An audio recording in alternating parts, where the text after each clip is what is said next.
Welcome back to my channel. I hope ಎಲ್ಲರೂ ಚೆನ್ನಾಗಿದ್ದೀರಾ ಅನ್ಕೋತೀನಿ. ಇವತ್ತು ಭೀಮ್ನ ಅಮಾವಾಸ್ಯೆ ಬೆಳಗ್ಗೆನೇ ಎದ್ದು ಎಲ್ಲ ಕೆಲಸ ಮುಗಿಸಿ ಪೂಜೆ ಎಲ್ಲ ರೆಡಿ ಮಾಡಿಕೊಂಡು ಪೂಜೆನೂ ಕೂಡ ಮಾಡಾಯಿತು. ಇವಾಗ ಪಾಪನು ಕೂಡ ಪೂಜೆ ಎಲ್ಲ ಮುಗಿಸಿ ಅವಳು ಕೂಡ ದೇವ್ರಿಗೆ ನಮಸ್ಕಾರ ಎಲ್ಲ ಮಾಡ್ಕೋತಿದ್ದಾಳೆ. ಇವಾಗ ಭೀಮ್ನ ಅಮಾವಾಸ್ಯೆ ಅಂದರೆ ಗಂಡನ ಪಾದ ಪೂಜೆ ಮಾಡೋಬೇಕು. ಅದಕ್ಕೋಸ್ಕರ ಇವಾಗ ಪೂಜೆನೆಲ್ಲ ಮಾಡೋಕ್ಕೆ ಸಿದ್ಧತೆ ಮಾಡ್ಕೋತಾ ಇದ್ದೀನಿ. ಪೂಜೆಗೆ ಏನೇನು ಬೇಕು ಎಲ್ಲ ರೆಡಿ ಮಾಡಿಕೊಂಡು ಇವಾಗ ನಾವು ಪಾದ ಪೂಜೆನ ಮಾಡ್ತಾಯಿದ್ದೀನಿ. ನಾನು ಏನು ಮಾಡ್ತಾಯಿದ್ದೀನಿ ಅದನ್ನೇ ಮಾಡ್ತಾಯಿದ್ದಾಳೆ ನನ್ನ ಮಗಳು ಕೂಡ. ನೋಡಿ ಅಲ್ಲಿ ವಿಡಿಯೋದಲ್ಲಿ ಕಾಣಿಸ್ತಾ ಇದೆ ಯಾವ ರೀತಿ ಅಂತ.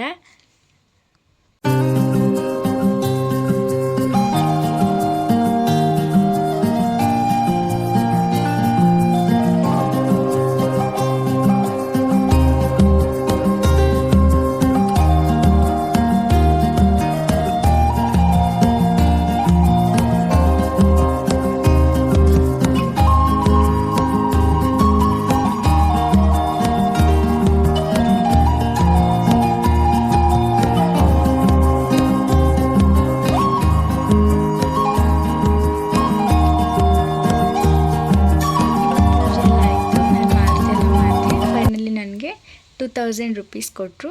ಇವಾಗ ನಾವು ಹುಣಸೂರಲ್ಲಿರುವಂತಹ ಮುತ್ತು ಮಾರಮ್ಮನ ಟೆಂಪಲ್ಗೆ ಹೋಗೋಣ ಅಂತ ಸಂಜೆ ಹೋಗ್ತಾ ಇದ್ದೀವಿ.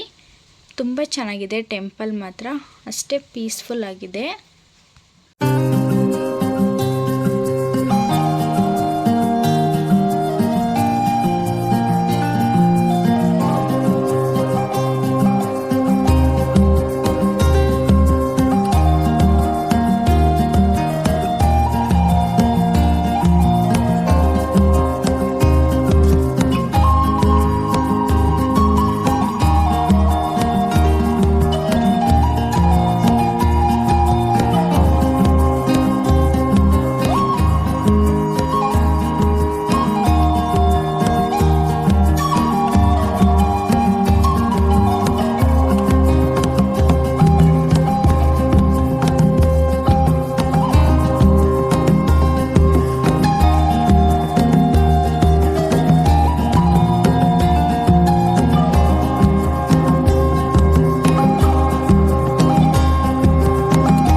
ಬೇಕು ಅದು ಕೆಲಸ ಆಗಬೇಕು ಅಂತಂದರೆ ಮಡ್ಲಕ್ಕಿಯನ್ನು ಕೂಡ ಅಲ್ಲಿ ತಗೋತಾರೆ.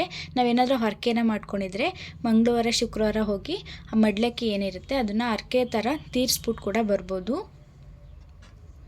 ಅಲ್ಲಿ ನಾವೇನಾದರೂ ಹರಕೆನ ಮಾಡ್ಕೊಂಡಿರ್ತೀವಲ್ವ, ಅದಕ್ಕೆ ಅಲ್ಲಿ ಯಾವ್ಯಾವ ಥರ ಹರಕೆನೋ ಇದೆ ಅಂತಲೂ ಕೂಡ ಅಲ್ಲಿ ಒಂದು ಬೋರ್ಡನ್ನು ಹಾಕಿದ್ದಾರೆ. ಸೇವಾ ಶುಲ್ಕ ಅಂತ ಹೇಳಿ ವಿವರ ಎಲ್ಲ ಅಲ್ಲೇ ಕೊಡ್ತಾರೆ. ಅವರೇ ಕೂಡ ಕೇಳಿದ್ರೆ ಹೋಗಿ ನಾವು ಎಳ್ಬತ್ತಿಯನ್ನು ಕೂಡ ಹಚ್ಚಿದ್ವಿ. ಅಲ್ಲಿ ತುಂಬ ಖುಷಿ ಆಯಿತು ಫ್ರೆಂಡ್ಸ್. ನಮಗಂತೂ ಹೋಗಬೇಕು ಅಂತ ಇದ್ದರೆ ಮಂಗಳವಾರ ಮತ್ತು ಶುಕ್ರವಾರ ಹೋಗಿ ಅಮ್ಮನವರಿಗೆ ತುಂಬ ವಿಶೇಷವಾಗಿ ಪೂಜೆಯನ್ನು ಮಾಡ್ತಾರೆ. ಹಾಗೆ ಬೆಲ್ಲದ ಆರತಿ, ನಿಂಬೆಹಣ್ಣಿನ ಆರತಿ, ಎಳ್ಬತ್ತಿ ಎಲ್ಲ ಕೂಡ ಹಚ್ತಾರೆ. ಅವತ್ತು ಮಂಗಳವಾರ ಶುಕ್ರವಾರ ಒಳ್ಳೆಯ ದಿನ ಅಂತಲೇ ಹೇಳ್ಬೋದು. ಯಾರಾದರೂ ಹೋಗೋದಿದ್ರೆ ಮಂಗಳವಾರ ಹೋಗಿ, ತುಂಬ ಚೆನ್ನಾಗಿರುತ್ತೆ. ಹಾಗೆ ದೇವಸ್ಥಾನನೂ ಕೂಡ ತುಂಬ ಅಚ್ಚುಕಟ್ಟಾಗಿ ನೀಟಾಗಿ ಇಟ್ಕೊಂಡಿದ್ದಾರೆ.